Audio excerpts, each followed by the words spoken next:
Building with us today is a gentleman I've known since I was a young kid. I used to chase behind him and all of the older guys at the basketball court, and now I get to watch him flourish and grow as a professional and as my OG, kinda, to a certain degree. But no, we reconnected on LinkedIn, and I'm really glad that we had a chance to talk, and now we get to sit down and have a conversation about where you are in your business. I haven't seen you since high school, and I get to learn a lot about you and GM Titan. So today we have Greg McKinney. How you feeling today, man? Wonderful. I'm here with you. Good. So when I found you on LinkedIn, I went straight to your website. I said, let me see what Greg got going on, man. And I saw GM Titan, and I didn't know that it was new.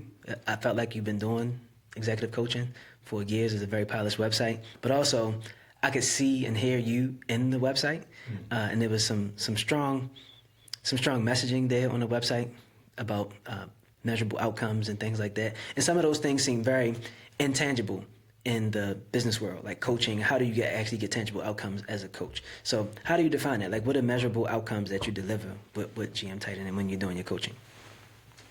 GM Titan, let me tell you a little bit about the GM Titan story, because you said you saw the website. It looks pretty complete, but it's new. Okay. And so I'll share my story briefly, if that's okay. Yeah. So I was in corporate America for 25 years, and unexpectedly my job was eliminated as part of a restructuring. And so I had the moment, Quintel, to pause and think about what did I want it to be the next chapter of my story. For most of those years, 20 of those 25 years, I was in leadership.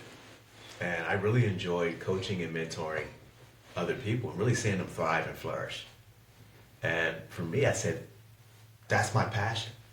That's what I really love doing. It wasn't about the metrics. It wasn't about the titles. It was really seeing people step into their full potential and grow as a leader. And so I took what was a passion and turned it into a profession. And that's how GM Titan was born. Gotcha.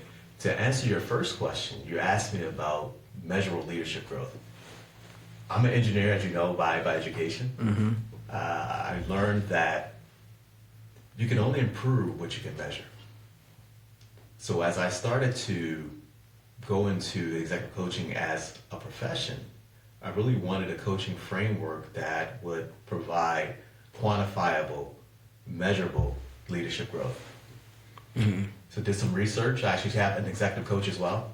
And he had shared with me stakeholder-centered coaching. And there are two key components to stakeholder-centered coaching for executive coaching that separates us from many of the other coaching frameworks. One is, within the name, it includes your stakeholders. So a stakeholder for a leader could be their direct reports, could be any of their peers, as well as their manager or members of their management chain. Now, for some executives, this could even be board members, depending on what level they are within the executive management team. So you include the stakeholders on the whole journey. From the time that the goal is set, they're included to provide input. Typically, we'll begin with a 360. They're participating in that to provide feedback. But one of the other powerful pieces is that they're also providing feed forward. Okay. And if you're not familiar with feed forward, this is future-focused, actionable suggestions about changing or improving leadership behavior. And so they're included in that process, and that's used to help the leader develop and define an action plan to drive the growth. I just want to give the other piece. The second component that differentiates the stakeholder-centered coaching is the question you asked me earlier about measurable leadership growth. There is a process to quantify how much the leader has improved. And that's typically measured in 6-month intervals. And it's done with a process called a mini survey. And so the stakeholders would complete that survey and determine how much the leader has improved or whether the leader has improved at all.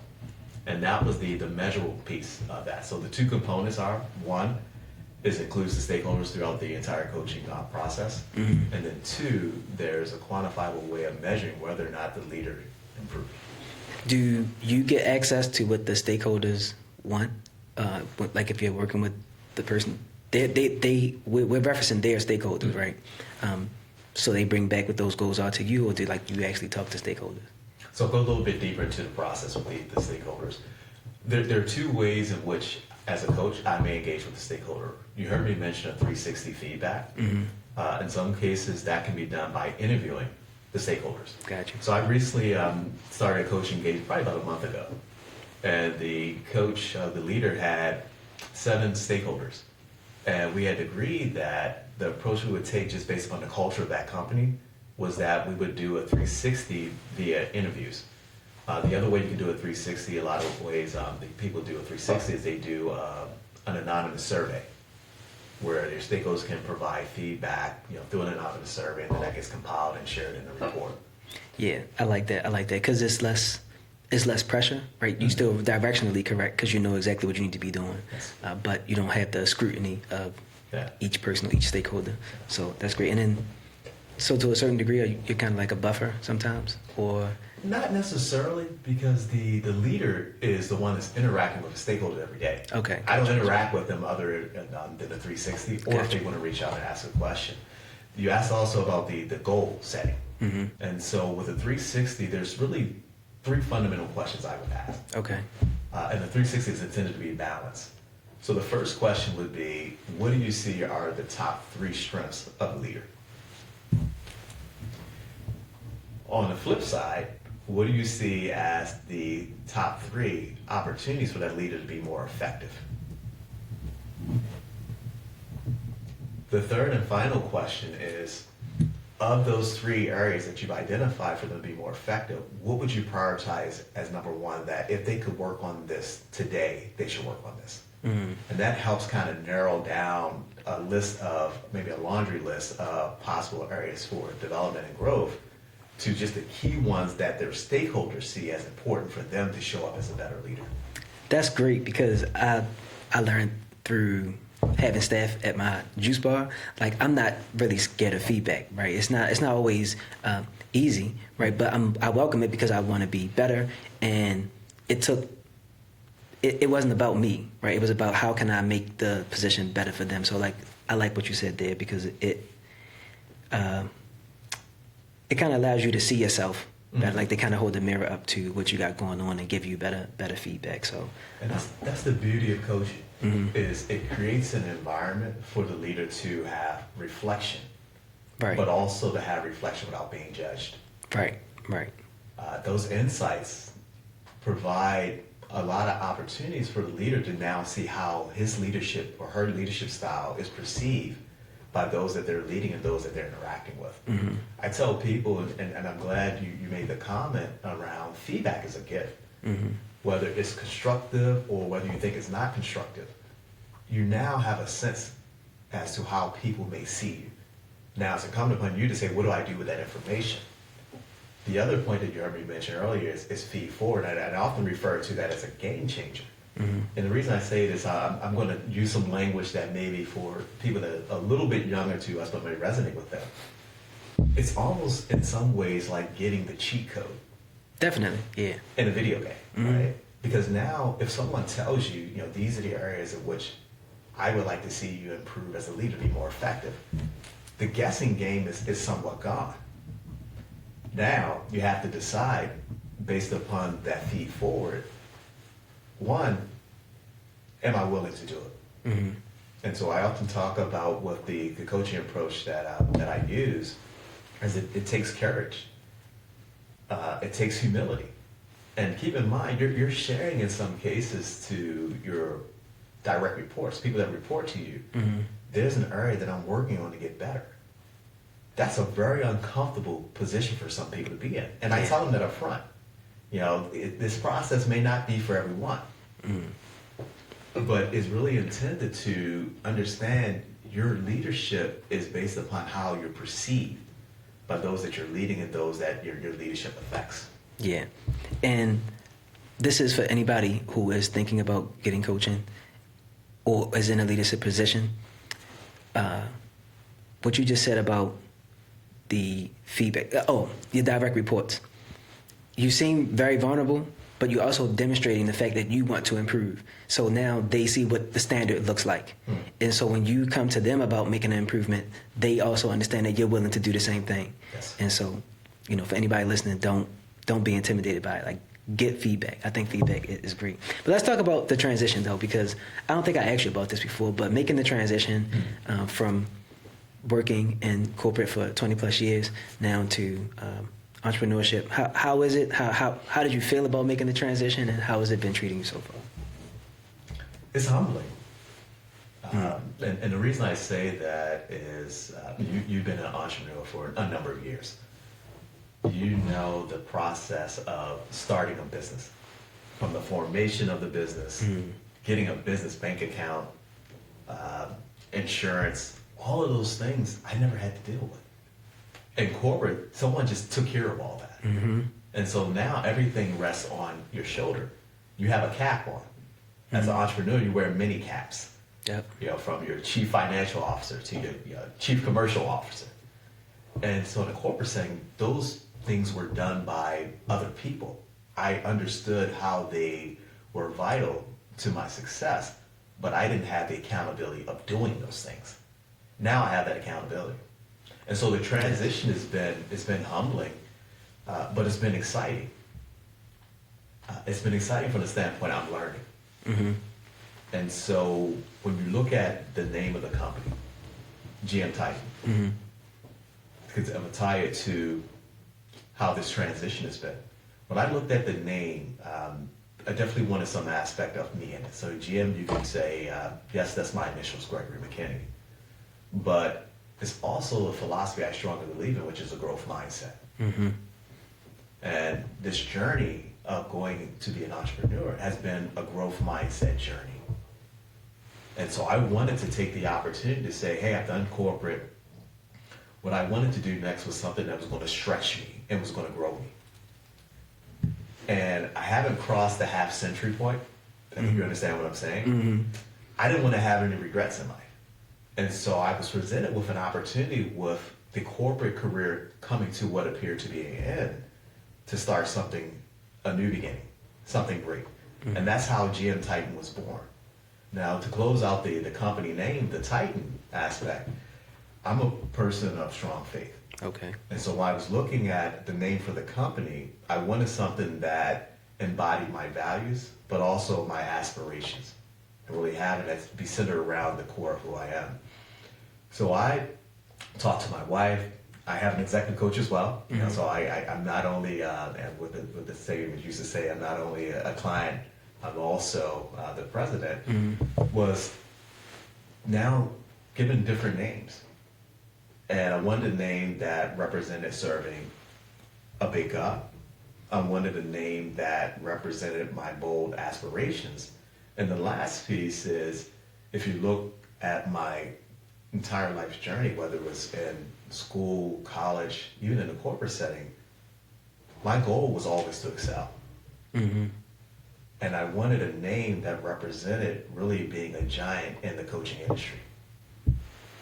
And so that's where the Titan came from. Now, the icing on the cake with that, Quintel, was this summer I was volunteering with my daughter at the Reginald F. Lewis Museum. And you and I talked about this before. And this was before I even started the company. The company didn't start until September. Okay. You know, my first volunteering at the museum was probably in June of the summer. And for whatever reason, I kept getting assigned to the Titan exhibit. And if you've been to the Reginald F. Lewis Museum lately, the Titan exhibit is the exhibit about Reginald F. Lewis's life. And that was, you know, confirmation for me that Titan is the name. Got you. Yeah, I took a picture in front of that. I was hyped. Yeah, I went like the first weekend. I went the first weekend that it opened. Yeah. So I'm a big fan of Reginald F. Lewis and so his teachings. Yeah, I mean, and so this is the other piece of my story that I've grown to accept and learn. My story is not just for me. That's why I coach. Because there are things that I've experienced over 25 years in corporate America. There's things I've experienced leading in a corporate setting, leading in a ministry setting, leading in a nonprofit setting, that no one told me. I wish someone had told me some things. And so now I have the opportunity to take those experiences and be able to help other leaders grow. And if I can help them accelerate their learning curve and their growth, the bigger the impact they can make. in their company, whether it's in their faith-based organization, or even in their community. My true aspiration with GM Titan is really, how do I make the world a better place by helping make better leaders? Yep. And it has a trickle down effect, like a ripple effect, right? You in fact you improve people at the top, and then everybody else around them or below them, whatever yeah. So now that you make the transition, and you are in the space now, doing executive leadership coaching, how do you explain the ROI on leadership coaching for people? Because some people are very familiar with it, some people aren't. To be honest, most people don't understand it, right? Most people don't live their day-to-day in a leadership role to the degree, or have so much impact on so many people or so many big outcomes. So how do you define the return on investment for your type of coaching? Yeah, there are multiple ways in taking that approach. One of the exercises I do on the front end with a potential coaching client is we'll identify what the goal might be. Say the goal is, I want to be better in terms of delegation. And I ask the question, what do you think would be the benefits of you being better at delegating work?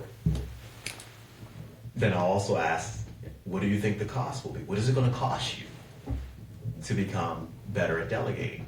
And so we go through this exercise, and I'll just kind of play it out a little bit. And I'll say, okay, if you're a better delegator, what does that mean for your team? Does your team feel empowered? What does empowerment do for your team? What does it do for you if you are freed up and you don't have to do as many things because you're able to delegate it?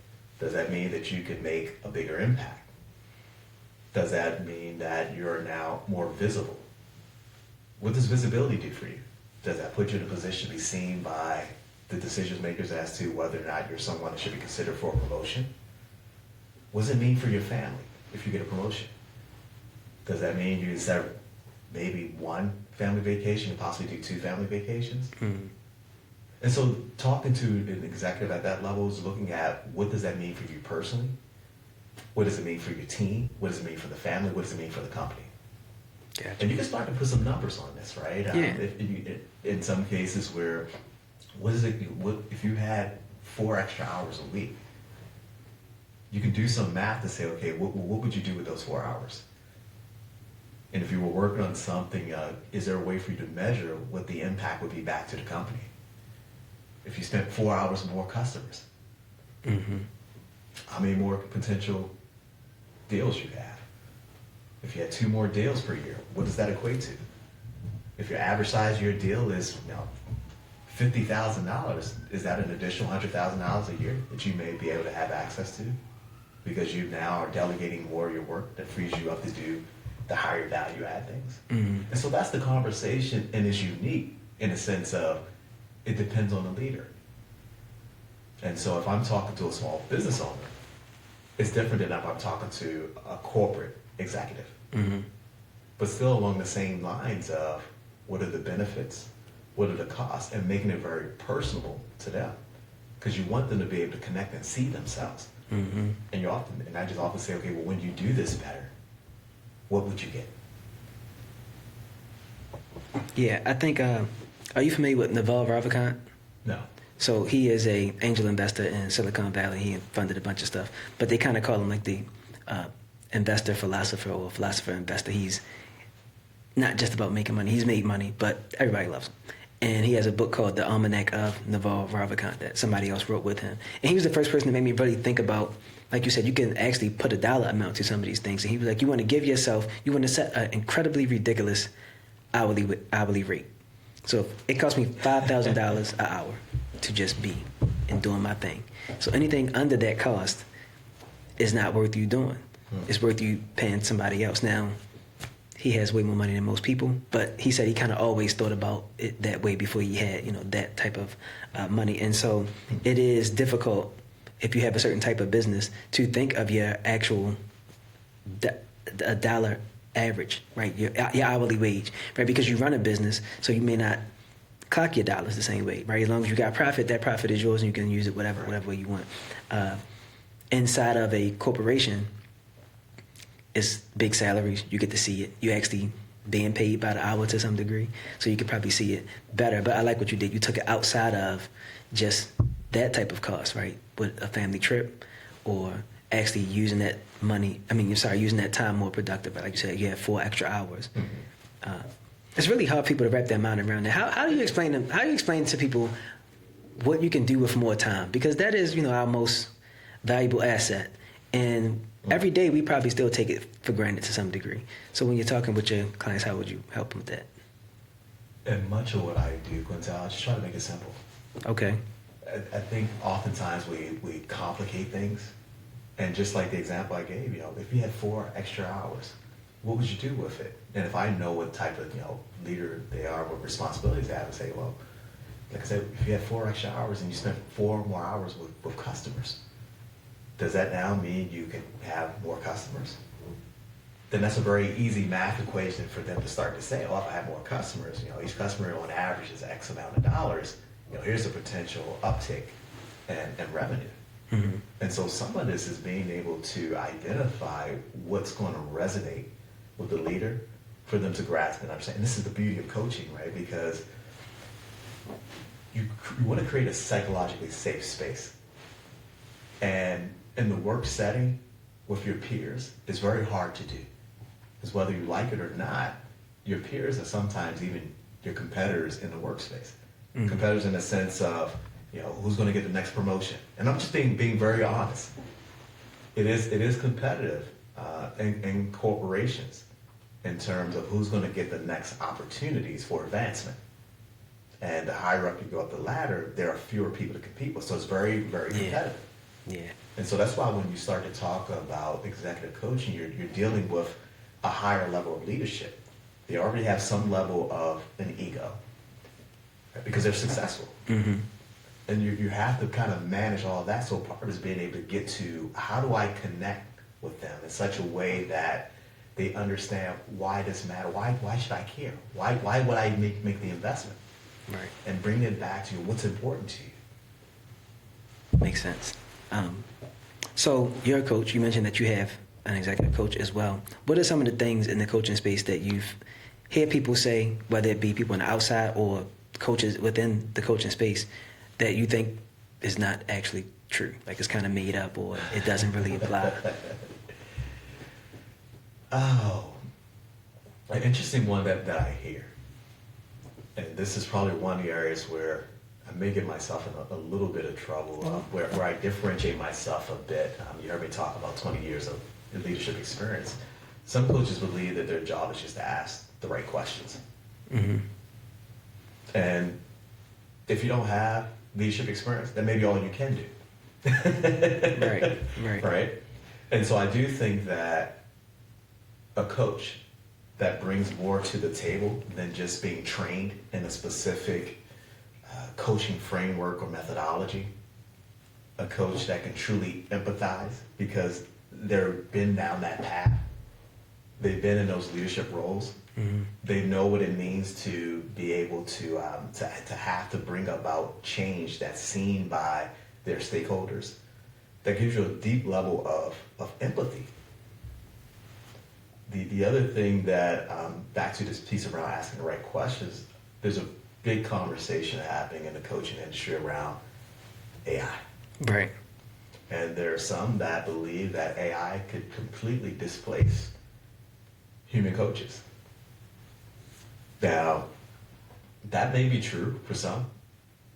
I do think that there is this empathy piece that right now it's hard for me to see AI today being able to provide true empathy in such a way that is able to have a connection with the individual. But there's some people that don't want a human connection. Let's be honest. They're fine with just having Alexa or someone else that just have a conversation with them and they're seeking guidance and direction. That's true. Mm-hmm. And so I'm not going to discount that at all.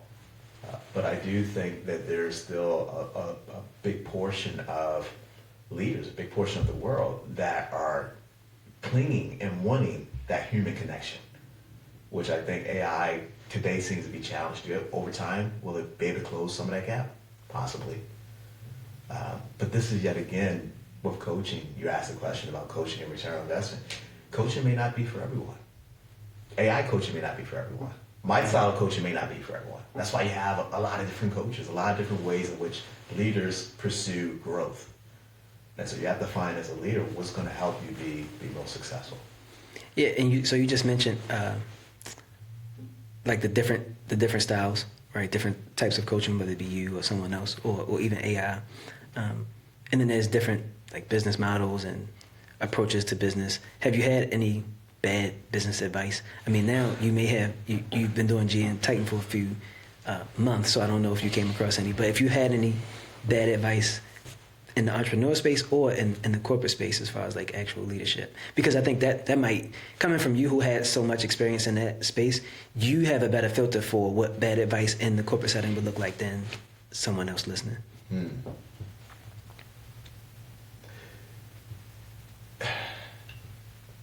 I'm pausing and reflecting a bit here. Similar to my comment around feedback. Okay. There's advice. And there's advice that I'm getting in the entrepreneur space that I'm still learning. And so I don't know what's necessarily good or bad. Got you, yeah. In a corporate setting, there's some things that advice may work, but here's the thing with advice when it comes to leadership. You have to take into consideration the environment and the culture under which you're leading. You've probably heard the saying that culture eats strategy for breakfast. Breakfast, yeah. That is real.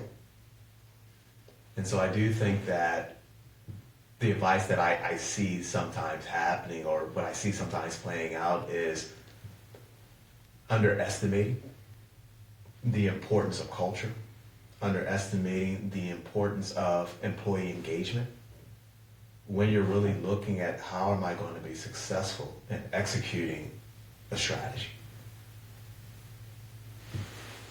So that's the corporate piece. Like I said, I'm still learning on the entrepreneur piece, but I've got some good advice in terms of one of your guests, Tiffany Bethea. She mentioned something that sticks with me. She talked about, a very dangerous place for visionaries and entrepreneurs to be is in obscurity. And so basically, if you're not visible, if you're not credible, you could be the greatest thing since sliced bread. But if no one knows it, then you're not going to be successful as a business. That's why we're here podding now. We can't afford to be invisible, man.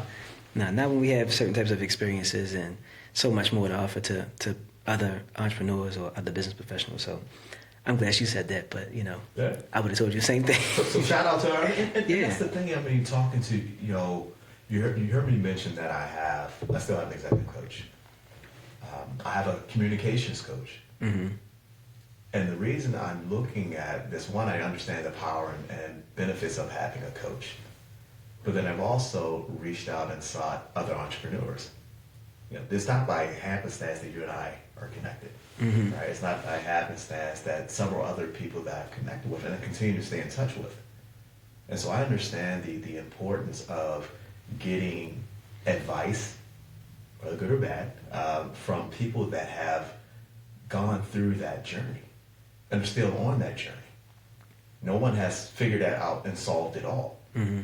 But there's strength in numbers. There is confidence in having a community of other entrepreneurs that you can reach out to get perspective from. Yeah, absolutely. And so I just kind of piggyback on that and say, what I often tell people that I'm coaching is asking for help, seeking help. That's a strength. And particularly if you recognize that it's an area that you don't have as a strong point now. And if you're looking at, okay, how do I accelerate my growth? You have all these resources out there beyond, the AI resources. You have the human resources, people that you can connect with and learn from. Yeah, and that's something I've been thinking about or that I used to think about a lot, because now I don't have a problem asking for help.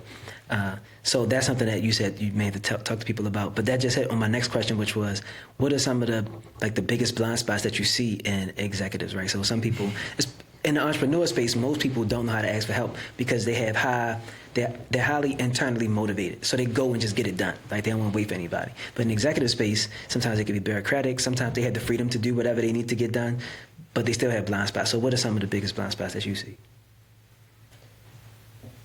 I'll give you a couple. Okay. You already hit on the ego piece. Mm-hmm. And you've probably experienced trying to tell someone that is very strong-willed and very successful that there may be some areas that they can improve in. Mm-hmm. So that one blind spot of really being open and receptive to the notion that I may not be as great as I think I am. And that blind spot often comes from not being willing to solicit feedback. The other blind spot, I would say, and I remember this conversation very vividly with a former CEO of the company I worked at, and he said to me, we were having a quarterly one-on-one. He said, "I know, Greg, that people are just telling me what they think I want to hear, and they're not telling me what I need to hear." And so back to that comment I made earlier around creating a psychologically safe environment, part of that's creating an environment where people feel comfortable telling a leader, telling the executive, that's not working. You know, maybe you should consider something else. That authority and that power piece is something that is a blind spot, because it is preventing them sometimes from getting very key and important insights. Yeah. That can really change not only how they show up as a leader, but also the impact that they can have. You know, as leaders, we get results through the team. And so the more you have a team that trusts you, the more you have a team that feels psychologically safe, you're going to get the best results you can get from that team. And a lot of that gets back to really being clear around what your mission is, what your vision is, how do you see them contributing, and really empowering them. You know, you heard me talk about one of the areas I was coaching someone on delegation. People, when they feel that they've been empowered, in many cases, they'll go to the moon. Mm-hmm. Yeah. It's not about you as the leader. Yeah. So with your engineering background, you have a great understanding of how things work together, building out systems and, you know, putting all the parts together to get like a bigger result, right? What are some of the parts of your business that you've been able to systemize so far in the coaching space? Because most people, I can imagine in your business, like you told me before, that it's relational, and you have very like immediate access to the people that you're working with and to your network. But some of that probably has to be systemized so you can be fresh enough to, you know, to do your coaching. So what are some of the things that you worked on to systemizing your business? I think in other people out here who typically work in like the solopreneur space or coaching space, they have a lot of problems around that. They haven't been an engineer for 20 years. Greg, you got to put them on the game, man. Well, keep in mind, I was only an engineer for maybe 3 or 4 years. And then you were in leadership, right? But always, once an engineer, always an engineer. Exactly. I'm still working on that, Okay. to be quite honest. There are areas in which I know there's a need to systemize as the business starts to ramp and grow. Many of these things are areas where I think AI would be a very powerful and useful tool. So whether that's managing incoming emails, managing your calendar and things of that nature. Gotcha. But the things that I have systemized, you heard me talk about this to some extent, is the framework by which I coach. You know, so I have templates that I use, and so I'm not having to create something new every time I have a coaching game. I'm just tweaking it, you know, based to fit the needs of the leader. The other thing that I am systemizing now that I'm working on is I've joined a couple organizations, and thank you for attending one of those with me. So Business Networking International. And so what's nice about that is we meet every week. It kind of forces you every week to be communicating to other business leaders, the type of referrals that you're looking for, and to talk about your business. So I know at least once a week I'm going to have that conversation. Yeah. The other organization I joined is the Central Maryland Chamber of Commerce. And so really being intentional around who I need to network with. And this is something I learned in a corporate setting. I was very, very well connected. I knew how things worked in a corporate setting. Now as an entrepreneur, another part of my target customer personas are small business to some extent and medium-sized business. Ask me how much experience I have with them. How much? Not much. And so I'm learning these things, but those two tools have given me a way to systematize in terms of how do I engage and how do I learn about what are the challenges that they face. At the end of the day, with any business, the question that a potential customer has is, how can you help solve my problem? Yep. And so now I'm getting more clarity around what their problems are. Yes, there's some things we can say are maybe agnostic to the size of the company, but it's a question of how they prioritize that relative to the other things that they're working on as a small business or a medium-sized business. Okay. So when you left corporate, you started GM Tech, you decided I'm going to do this thing. And you're here, you're based in Baltimore. You could probably be anywhere you want to be. So why did you decide to start here? How do you see that do you get leverage from that? What's the plus and minus of being, being in Baltimore versus like DC or New York, or, you were on the West Coast at one point too, so Yeah. So a growth mindset piece here. I think we all learned through the pandemic. There's some things that you can do anywhere. Yes. And so as we talk about coaching, I think people have gotten accustomed to some of that interaction happening 100% virtual. And so I can coach someone that's halfway around the world. I did that in corporate, right? So when I worked in corporate, I had people reporting to me in China, Japan. Just real quick, could you say where you work so that if anybody listening? Oh, sure. I worked for Agile Technology, so it's a life sciences company. Okay. Okay. I think Fortune 1000 now. Okay. Yeah. Cool. Yeah. Thanks. Based in Santa Clara. Didn't mean to cut you. No, it's fine. It's fine. And so where I started was not necessarily saying I need to be at a physical place. We all have a home. And so I started out of my home. Now, over time, as I expect the business to grow, the full name of the company is GM Titan and Associates. I put the associate in there with the expectation that there will be associates, whether they're full-time employees or contractors. And so that has the ability for me to grow without necessarily having to change the name of the company. But didn't really matter where I was physically, because I've seen the ability of being able to be effective coaching anywhere, someone anywhere in the world. Got you. Okay, so you have a very unique vantage point that you and I both share with black men, right? In a professional setting. So everybody listening to this may not be an entrepreneur, right? They may just be on a rise in the ranks through the corporate ladder. What kind of advice could you give for them, just keeping it all together? Because, we see different things, we experience different things. People treat us different sometimes. Sometimes we may even be projecting. Right? These are some things that I've seen, but what are some of the things that you've seen that you would advise a young black man on in a professional setting? I can't emphasize enough the importance of having a support group. Whether that's in a corporate setting, sometimes you had employee resource groups. Sometimes it's just other people that look like you that you may just have an affinity to and connect with. I was very fortunate when I started in corporate that there were other black engineers that just naturally took me under their wing. And so I do think that there's an opportunity to look at how do you build that support structure. And it doesn't necessarily have to be just within the company setting. There are other professional organizations. I'm a member of the National Society of Black Engineers. And so there are other tools, but it's important to have a support network. The other thing that I wish someone had told me very early in my career is be very intentional around what your aspirations are and share those aspirations. And I often tell people, share it with your manager and your manager's manager.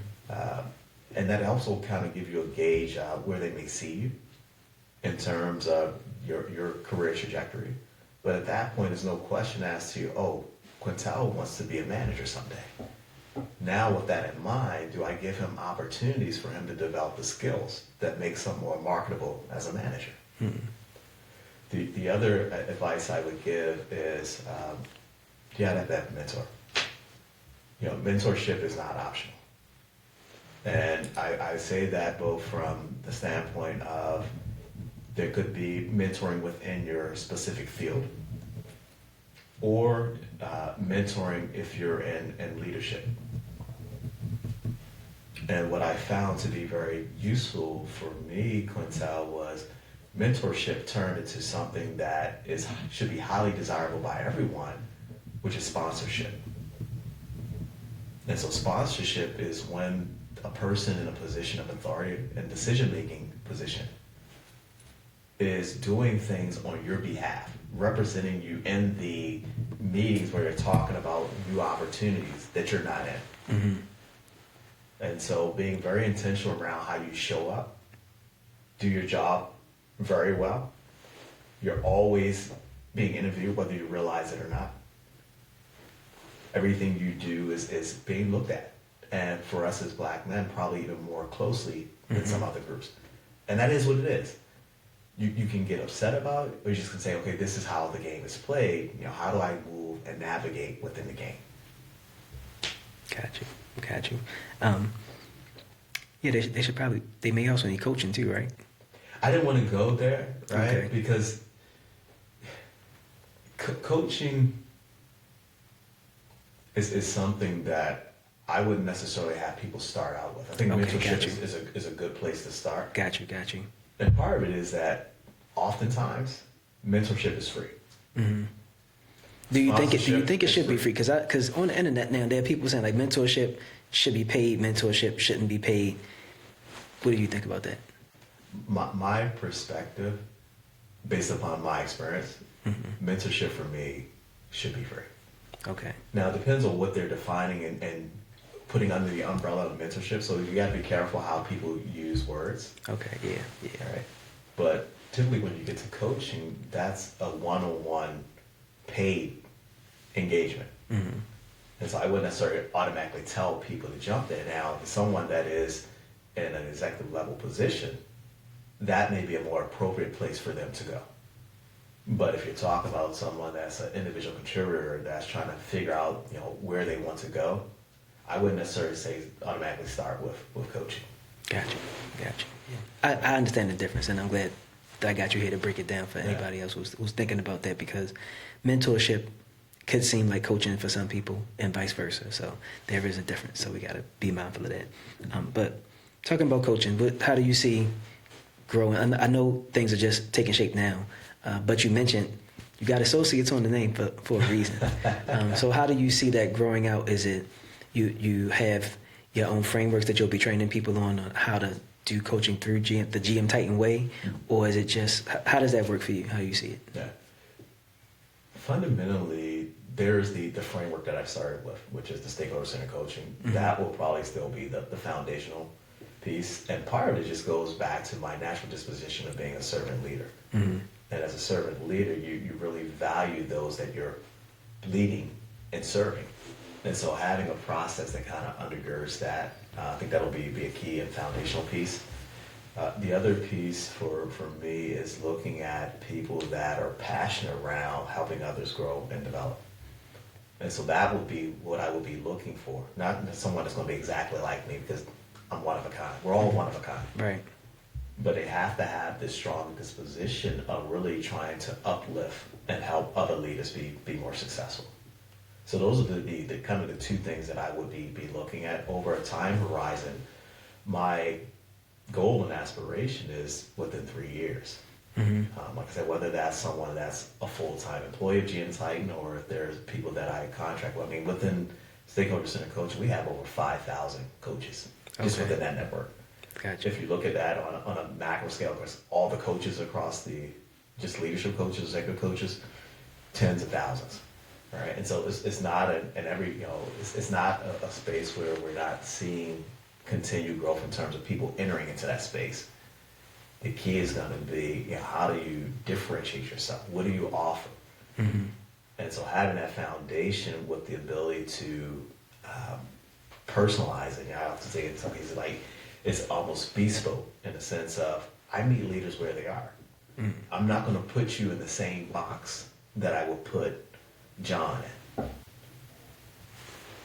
it has to be customized and tailored to fit the needs of the leader. So one of the things I say in my elevator pitch is, I meet leaders exactly where they are.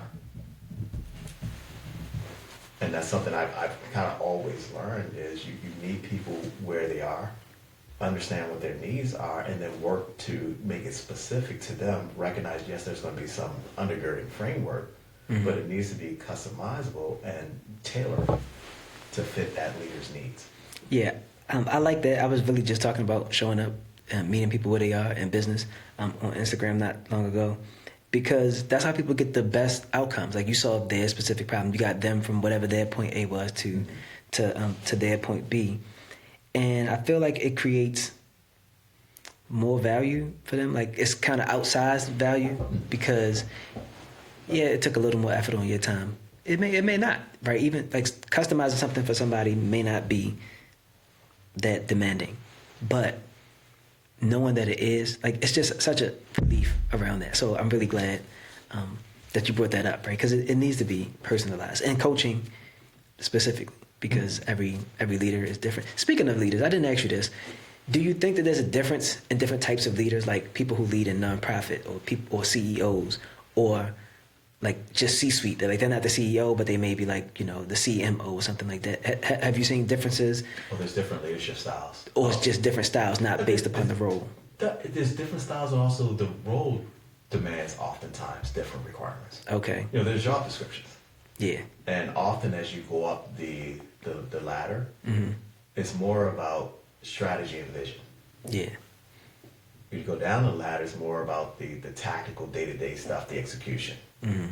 And so it depends on what's required for that position at the different levels. Okay. And then you couple that with, there are different leadership styles. You heard me mention my style, my natural disposition is more of a servant leader. You have some that may be more authoritative. We probably see some of that playing out in different venues. Definitely. All right. You have some that may be more coaching. You're probably familiar with situational leadership. And basically saying, depending on the situation, you adapt and adjust your style based upon what's needed. Yet again, not treating everyone exactly the same. Yeah. Yeah. And everybody doesn't have the range. Well, I'm guessing everybody doesn't have the range to do that type of leadership where you just kind of adjust your style to the situational leadership. There's some things I do believe that can be learned, but as a leader, you have to want it. And in some cases, it is being able to recognize, in order to get the desired outcome, I may not be able to directly control that individual, but if I change my approach, I have a better chance of getting to the outcome that I'm looking for. So for example, if I'm working with someone and they've never done the task that I'm asking them to do, what type of leader do you think I would be at that time? Depending on the urgency of it, and maybe sometimes you say, okay, I just need you to do this, this, this, and this. So it becomes very directive. Yeah. But if it's my top person, and they've done this task before, I just say, do X. And it becomes more management by objective. I give you the objective. I trust you. I've seen your work. Now you figure out the best way for you to achieve it. That just made me think about, like, don't laugh at me, agentic workflows, right? There's like the person has agency, you just do X. Like, that just made me think of it, like, just do X, and then they can go and get it done because they've done it before, and you trust them, I do have one more question before we share some more info about GM Titan. We mentioned culture earlier, right, and how culture eats strategy, and that's so true. So have you had to coach around culture? Like, do you have to help some of your clients or anybody you've working with how to implement a certain type of culture, or help them refine what the culture is in their business? In some cases, yes. So one client I'm working with, there were two other questions on that 360 that I asked. One was a question around what brings out the best, what in the environment brings out the best in this leader. What in the environment brings out the worst. And so that's now getting into understanding the dynamics and the culture of the environment. Yeah. Because those are now potential triggers. Yeah. And, Maya Angelou says, when you know better, you can do better. Absolutely. And so it's getting that additional insight to kind of say, we don't do things in a vacuum. There's these other dynamics that can affect your success as a leader that you want to be mindful of and be very intentional around. And I do think that it's an area that is often, like I said, underestimated in terms of value and impact. It's something that I think, because it's such a strong human component, and it does require creating a psychologically safe environment and being very intentional around what you do with your employees, that may be a space that some leaders just don't feel comfortable with. Got you. All right, so we're going into 2026. What are some projects you're working on, or anything special that you want to share about what you have going on for GM Titan? 2026 is really all about a couple of things. One, content. In the digital marketing space, you often hear the word content is king. And content comes in a number of media and forms. So really executing on a content strategy. Not only doing this podcast, but other podcasts, but also content, and really being intentional around what platforms you want to show up. So both on LinkedIn, so definitely follow me, Gregory McKinney Senior, on LinkedIn, and then also on GM Titan. And so when I launched the website, I didn't include a blog, because at the time I didn't have a good sense of what the content was going to be like. Now I have a better feel for that, so that's something I look to do in 2026. The other piece is really this relationship and network piece. You heard me talk about BNI and the Central Maryland Chamber of Commerce being very intentional around the strategic relationships that I create there to build a funnel of business and clients. The other thing I have, and this is probably, I have a 3-year plan. The other thing I'm working, you heard me talk about a communication coach, is looking at other services beyond coaching, but I'm really trying to focus and make sure I do the coaching piece well, but could be paid speaking engagement, could be motivational speaking, and so really looking, how do I prepare for some of the future spaces that I want to go into. Gotcha. Yeah. Everyone's talking about writing a book, and so there's all these other places of interest that are somewhere on a plan, but 26 is really going to be about really building the core business around the coaching. My goal is to have somewhere between 8 to 10 clients before I exit 2026, and then doing some level of group coaching. Yeah. And so I actually have engagement coming up in January, and it's interesting how, yet again, telling your story, and I don't know if Tiffany mentioned this in her podcast with you, our stories is one of our superpowers. And so just telling my story, I was talking to my financial advisor, and he said, "Oh, I might want you to do something with my team. Would you be interested in doing that? I don't know if that's what you do, but would you be interested in that?" I said, "Okay, well, let's have a conversation." Because I don't want to do something or offer something that, one, I don't think is my swim lane, but I want to make sure I understand what their desired outcome is. Yeah. And then I can say, okay, does this make sense for me? Because sometimes good business will also determine what business you don't take. Yes, gotta know when to say no. Yeah. And then the other piece, just little random conversations, talking to my barber. And I was telling kind of the pivot I was doing. He said, "Oh, there's another guy whose hair I cut. I think you two should meet." Went to the barber shop today. He said, "Hey, there's another guy. I think you two should meet." And so we have to get comfortable being able to share our story and telling people what we do and why we do it, because that now becomes a magnet. Yes. And so you don't necessarily know where your next opportunity is going to come from. But yet again, when I say the seeking help, sometimes seeking help is not necessarily saying, "Help me." Sometimes just telling people what you're doing. And then they start to think, "Oh, maybe I can help you. Yeah. I know somebody that needs that type of support." And then they start connecting the dots, and before you know it, you got referrals that you didn't even know were going to come your way just because of a casual conversation with someone about what you're doing. Yeah. Yep. All right. So tell them what to LinkedIn, right? Yeah. Where else can they find you? How can they get in contact with you? They need coaching. GMTitan.com. Okay. Check it out. So they send the message there. It's coming to you. Yeah, absolutely. So there's a contact form there, and I'm willing to have an initial consultation with anyone. Got you. And I always tell people, give me the opportunity to say no.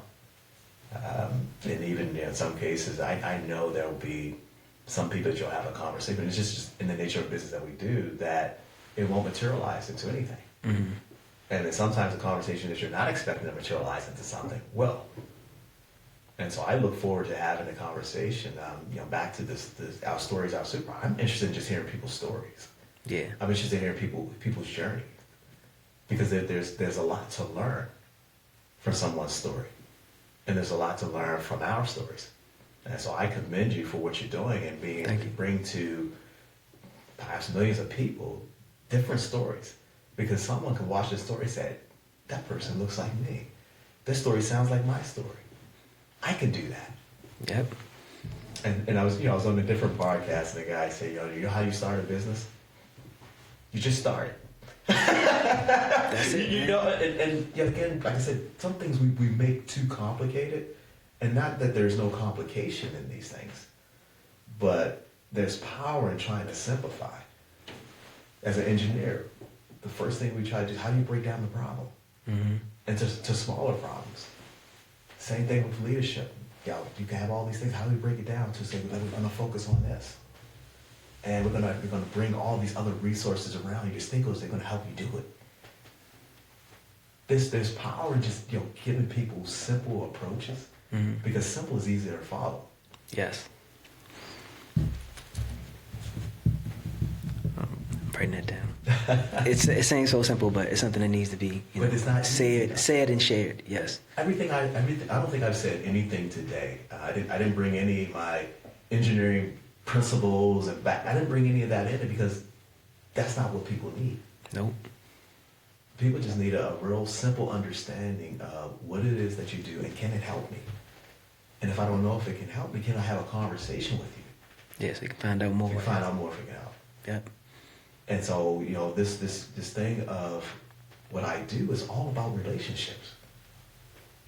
And through that relationship, you can start to uncover what people's aspirations are, what their fears are, Mm-hmm. what their motivations are. Now you can start to shape that and say, okay, now back to my point of meeting people where they are. Now I understand where you are, and I also understand where you're going. Now we can figure out what are ways that you can possibly get there. I like that. Well, everybody, GM Titan, that there was Greg McKinney. Appreciate it, man. Appreciate it. Appreciate it. Absolutely.